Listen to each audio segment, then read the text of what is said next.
Seguramente conoces los 10 mandamientos de la Biblia, esos que generalmente consideramos como buenos consejos. No mates, no robes, honra a tus padres, así sigue la lista. Y esos son solo los primeros 10.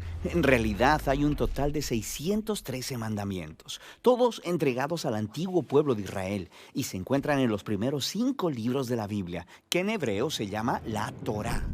La palabra Torah es usualmente traducida al español como la ley, porque contiene todas estas leyes, y al leerlas te preguntas, ¿se supone que yo cumpla con alguna de ellas, con todas ellas? ¿Cuál es el propósito de la ley? Bueno, esa traducción es un poco confusa, porque aunque la Torá tiene leyes en ella, el libro como tal es fundamentalmente la historia acerca de cómo Dios está creando una nueva clase de personas que son completamente capaces de amar a Dios y a los demás. Y cuando Jesús enseñó sobre la Torá, Él dijo que Él estaba dando cumplimiento a esa historia. Cuéntame la historia y cómo es cumplida. La historia comienza con Dios creando a la humanidad, que se revela. Y Dios escoge a Abraham para bendecir a todas las naciones a través de su familia.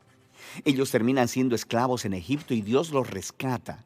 Después, en el monte Sinaí, Dios hace un pacto con Israel como un acuerdo. Y todas las leyes que Moisés le da a Israel son los términos de ese acuerdo. Son como una constitución. Algunas de las leyes son sobre los rituales y las costumbres que separan a Israel del resto de las naciones. Otras son sobre la justicia social o la moralidad, y al seguirlas, Israel le mostraría a las otras naciones cómo es Dios. Así que el resto de la Torá es la lista completa de las leyes que Moisés dio a Israel. Bueno, no. El resto de la Torá solo continúa la historia, y los 613 mandamientos solo son una selección de esa constitución original, y aún esos se repartieron en puntos estratégicos dentro de la historia. Pon atención, porque verás un patrón muy claro. Moisés le da las primeras leyes a Israel. No adores otros dioses, no hagas ídolos. Y justo después de eso, hay una historia de cómo Israel rompió precisamente esos mandamientos. Ellos adoraron el becerro de oro. Por lo que Moisés da más leyes. Y luego encuentras más historias de rebelión. Luego más leyes. Y de nuevo rebelión. Luego más leyes. Más rebelión. Y empiezas a entender el punto.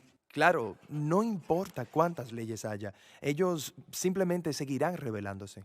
Así que en la conclusión de la historia de la Torá, Moisés da un discurso final a Israel mientras se preparan para llegar a su nuevo hogar y les dice, chicos, ya sé que no van a seguir todas las leyes de Dios, me han demostrado que son incapaces. Moisés dice que el problema es que sus corazones son duros y que van a necesitar corazones transformados si algún día van a seguir realmente la ley de Dios. Y tenía razón, la historia sigue para contar el completo fracaso de Israel. Entran a la tierra y rompen todas las leyes. Así es. La siguiente sección de los libros de la tradición judía son los 15 libros de los profetas. Ellos reflexionan sobre la historia. Por ejemplo, Ezequiel dijo que si Israel iba algún día a obedecer la ley, el Espíritu de Dios tendría que transformar sus duros corazones en corazones blandos. Y Jeremías dijo que en ese momento la obediencia a los mandamientos de Dios no se sentiría como una obligación, sino que estaría escrito en lo profundo de sus corazones. Isaías prometió un futuro líder, el Mesías de Israel, que guiaría a todo el pueblo en obediencia a la ley. En la tradición judía, todos estos libros se llaman los profetas, incluso los libros históricos, porque están continuando la historia contada desde la perspectiva de los profetas. Está bien.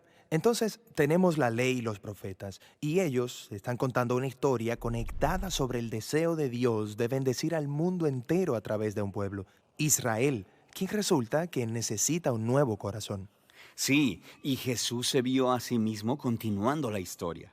Él estaba de acuerdo con la ley y los profetas cuando él enseñó que del corazón humano salen las partes más terribles de la naturaleza humana.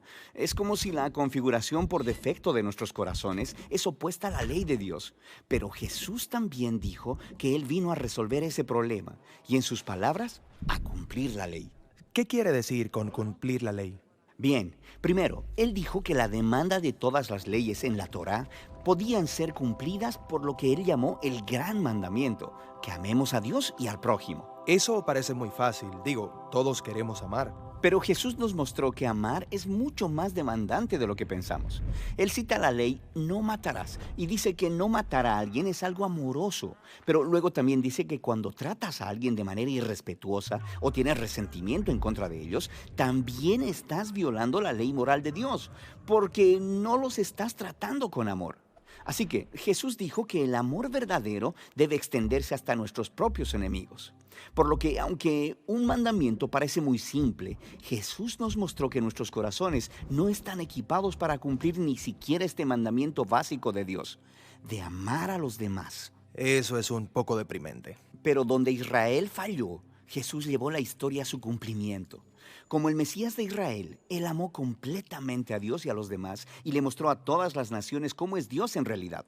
Él hizo esto a través de sus actos de compasión y misericordia, y después amando a sus enemigos hasta la muerte. Y después de su resurrección, Él le dijo a sus seguidores que Él enviaría al Espíritu de Dios para transformar sus corazones, para que ellos pudieran seguirle y cumplir el propósito de la ley, amar a Dios y amar al prójimo. Así que esto cumple la historia de la ley y los profetas, o en las palabras del apóstol Pablo, el que ama a su prójimo ha cumplido la ley.